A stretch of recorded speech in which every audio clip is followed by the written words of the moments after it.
And, and based on all this talk about NERC CIP and about security, there's obviously some other hot topics in the last few months regarding this topic. Let's talk a little bit about those. I think the first thing is obviously the elephant in the room, the COVID-19 situation. How's that affecting everything for security? Well, I mean, a couple things. One, electricity. I mean, the folks in electricity, as you know, we're built on crisis management because pretty much every day is a crisis, and if we don't have one, we'll create one. Just because we've become pretty darn good at managing emergencies, managing crisis. That's just part of the fabric of mutual aid and good continuity of operations, business continuity plans that every utility out there has.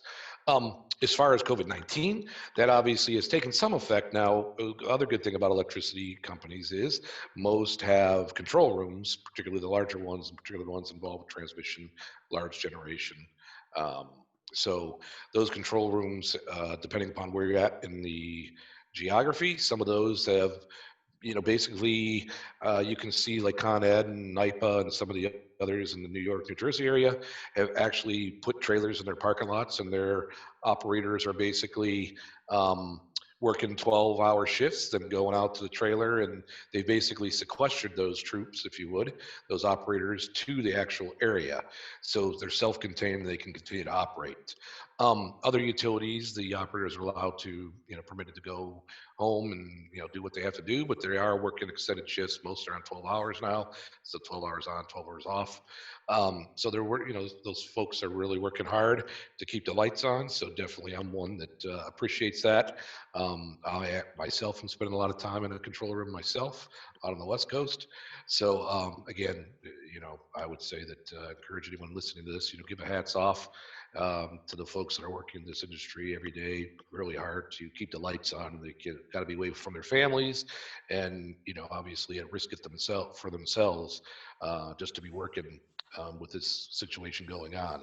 The other thing is, separate from those control room operators and the folks that are working in those kind of segregated environments, this has caused a huge demand on remote workforce. So folks that are basically considered non, essential operations folks. I hate to use that term because everybody's essential, Right. but basically less essential, we'll say, than the key operators to keep the lights on, and those kind of folks that are supporting them.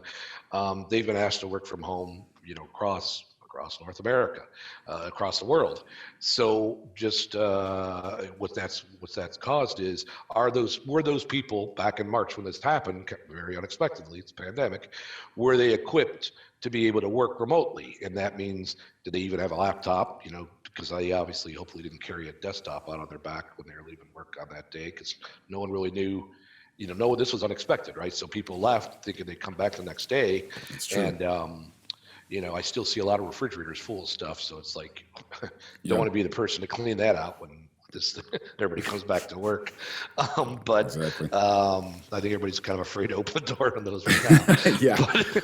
But, I had a roommate in my fraternity we had the same issue with. He exactly, anyway, you know yes. what I'm talking about. Yeah. We piled pizza boxes up on the floor. I think it was about 200 before I finally got rid of them.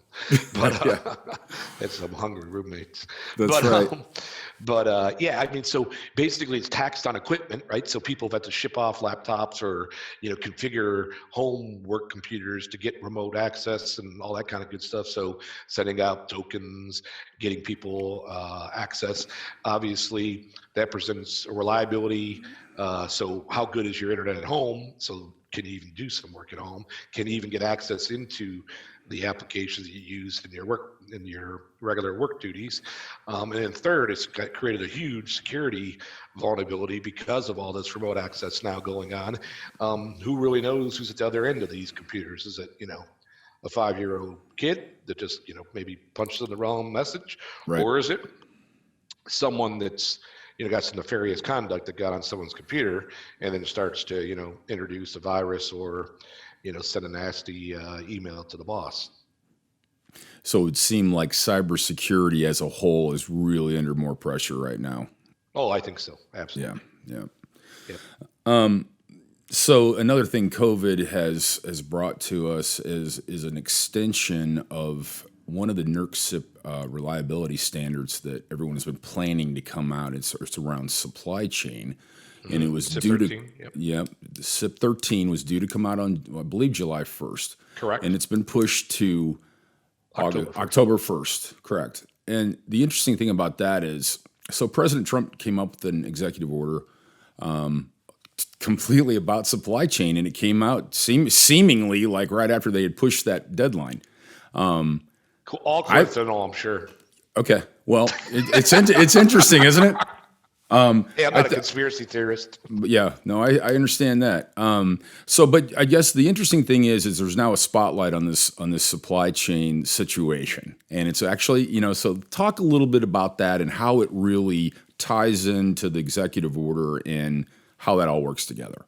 Okay, cool. I'll start at like 30,000 feet and work my way down. Okay. So at 30,000 feet, I think anyone that's in security would agree, hopefully, that you can't secure your assets without understanding the recovery of those assets, like the life cycle, as well as the integrity of when those assets come online. So you basically have to start a baseline. So part of that baseline is, how long does it take to get? Where do these things come from?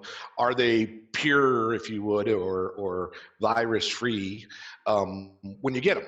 And obviously with the advance, particularly in the electric industry, of going from mechanical electromechanical devices that we had a lot of in our environments to digital microprocessors, that introduces a whole lot of vulnerabilities around digitalization and obviously cybersecurity, viruses, malware, all that kind of stuff. So I think if everyone agrees with that, then we go down a step.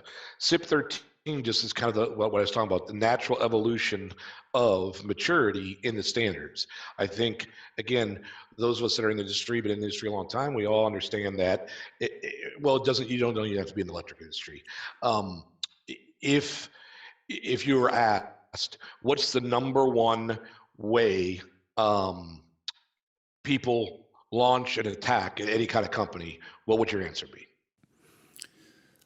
At a company, I would think it'd be some kind of OT intrusion of. Don't even worry about OT. Okay. I don't know. Maybe a malware thing. I don't know. Yeah, you're close. So you're definitely malware, but it's phishing, right? Okay. So someone sends you a message saying, "Hey, Mike, it's Karl. You just won $1 million. Please click here and follow the link." And you go, "Wow, man, cool." You're click on it, and then all of a sudden it's like, "Dear Mike, I just took over all your computers. Give me $5,000 or it's all going away." Right. So that's the number one intrusion mechanism. I don't care if you work at, Target or if you work at a utility. That's still, a huge concern. Now, you talked about OT. That's more on the IT side, right? Because hopefully the OT folks aren't getting emails on their SCADA systems. Because if they are, we've got a bigger problem. No, you're right. That we can talk about later. That's for another session. Right. another segment. I think I misunderstood the question a little bit. I'm sorry, Karl. Yeah, don't worry about it. No, I can put you on the spot there too. So, anyway, you're close. You're very close. So on the OT side, the number one way, and I won't ask you, I'll tell you the answer to this one. The number one way. Thank you. to get the virus into the plants, if you would, or into the bulk electric system or onto those critical assets, is its own way of phishing. But basically, it comes from what's called transient cyber assets removal media. So laptops and thumb drives. So Right. Joe the tech comes on site. He was over at grandma's, downloaded grandma's chocolate cookie recipe. Grandma's running, Argus 400 or Windows XP, whatever you want to call it. So he used the same thumb drive, and that was in grandma's computer. He plugs it into an RTU, tries to do some work at the plant. All of a sudden, the RTU hiccups because it has a virus now. No ill intention, just didn't kind of a mistake, but that's a huge concern of all these laptops. So again, it's getting down to the supply chain and the vendor. We all know there's a lot of vendors that make a lot of things here. The majority of products in the electric sector are not made here. They're made international, over the sea or over the pond, if you would.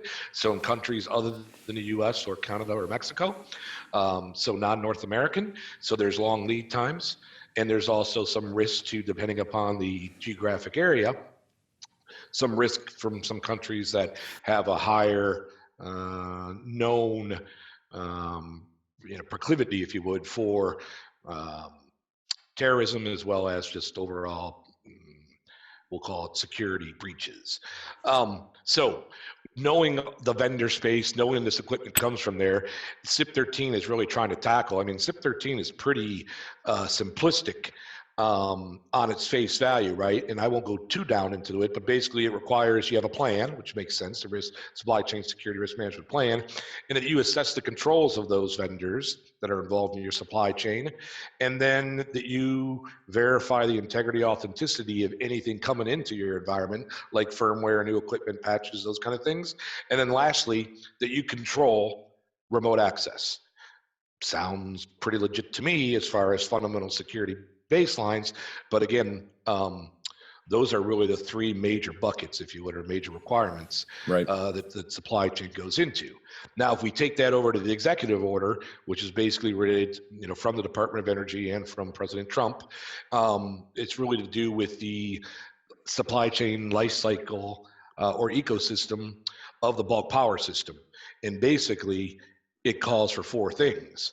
One, that the acquisition, importation, transfer, installation of bulk power system electric equipment, which has a nexus with any foreign adversary and poses an undue risk to national security of the economy or the safety and security of Americans.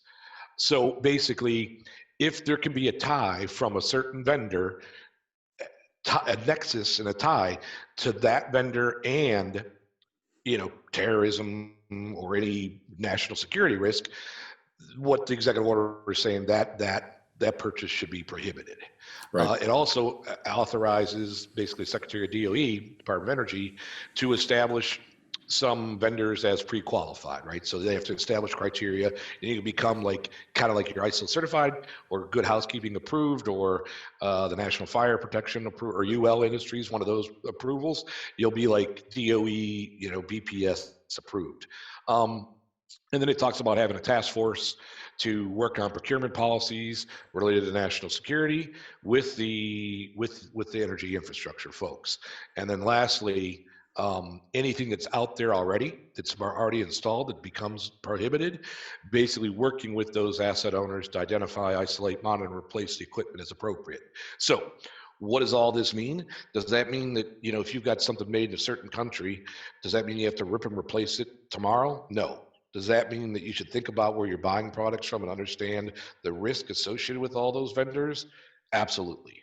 So really, the executive order and CIP 13 are both requiring you to basically have a plan, have some type of risk matrix as far as what are the risks out there in your supply chain ecosystem, and then lastly, based on the risk, start making some decisions on, what are you going to have as far as controls, or perhaps maybe you start looking at other vendors versus controls. So that's really what this boils down to, I think, Mike. No, I got you. I appreciate your explanation of that. So back when I tried to push this conversation to OT about 10 minutes ago, I really, I'm intrigued by this whole IT/OT, convergence, non-convergence, whatever you want to call it. We call it a collision. Collision course. Sometimes. No, and when I talked to Isaiah Jones in the first podcast, we talked about this really specifically, and he's very passionate about it, as a lot of people are. I mean, what do you feel needs to be done to improve this? And I guess the OT awareness thing is really kind of my primary goal, is to try to get that out there. What do you think we should do? Yeah, and I mean, I know Isaiah. Isaiah's, been around a long time and knows his stuff. I agree with Isaiah that IT and OT should get along. I think the reality is, in some organizations they do, in some organizations they don't. I think many times what ends up happening is it's all or nothing. Like some CIO will say, I'm taking over IT and OT, and then the OT folks will say, oh, here we go. That's not going to happen. Or you have an OT person that just says, hey, no one's touching my stuff other than me. Those kind of environments aren't good. I think if you can have a collaboration where maybe you have we'll call it technology steering committee. It doesn't matter if it's IT, OT, or ET, engineering technology, if you would, which is something that OT is becoming more and more called that because it focused on engineering, data, if you would, things that assist engineers. So I think if you can do, a committee that involves a couple of those people and everybody gets a seat at the table, that can work. Or maybe you've got a middle ground for cybersecurity where the cybersecurity, if you want to call that person the CISO, the Chief Information Security Officer or not, but basically a cybersecurity officer, for lack of a better term, and they basically have a dual reporting relationship to the engineering side on the OT as well as the CIO on the IT. I think some of that can be versus just one person taking over everything. That collaborative approach could at least become the start, and then where it goes from there, then perhaps everything gets ported to one person, like a chief technology officer or something along those lines. But again, I think it's the collaboration that has to begin, because frankly, not all the principles that are over in IT will work in OT, but definitely some of them will. And so some things are very particular about OT, mainly, based on real-time systems and the different timelines and et cetera, and the fast speeds that are necessary and the multitude of data that's involved with real-time systems or industrial control systems. So it's not just like it's running a business network, it's different, but some of the same principles can be applied. So I think it's getting people that have knowledge in both the IT and OT sides to sit down at a table and talk about what the threats and mitigations are for each of their areas of responsibility. My question is, you've helped all these companies. You've represented the companies. You've internally audited them, and you've worked as a contractor and done a lot of work in this field. Do you see that org change, that org chart change happening at all with that? What you're talking about, the CISO versus CIO, and I mean, are any of these companies doing this yet, or is this just kind of like in the future you're thinking? I mean, I would say it's not the trend, right? The trend is still to have these organizations pretty well split between what I'll say the engineering side and the IT business network side. But there have been, some companies that have done it, but I would say it's definitely not the trend at a pace that somebody like me, or I'm sure probably Isaiah too, would want to see. It's still kind of it's slow. Let me say that. Right. The other thing, that related to COVID-19, but even before COVID-19 came upon us, was the direction that security is heading towards the cloud. And now with everybody, migrating towards their home to work, that seems to be something that would increase the need for that. And talk about the cloud a little bit. We'll wrap up with that. Sure. So, I mean, number one, I think we're a ways away from seeing SCADA in the cloud. So somebody sitting at the home, their lazy boy, and is a system operator, controlling the grid from their iPhone, which to me is a bit scary. If and when that happens, because what if the iPhone falls into someone else's hands? So anyway, I think we're some time away from that. But as far as some information, I mean, it's already happening, right? So there's historians, there's data lakes, there's data aggregation tools that are like Pi, et cetera. There's things that are out there already that are breaching the outside of the internal systems into the external. So basically going across the internet as well as going to some cloud providers to aggregate and analyze that data. So taking it from the OT networks and putting it more onto the IT networks, or we'll call it the data aggregation networks. that often involve a cloud provider.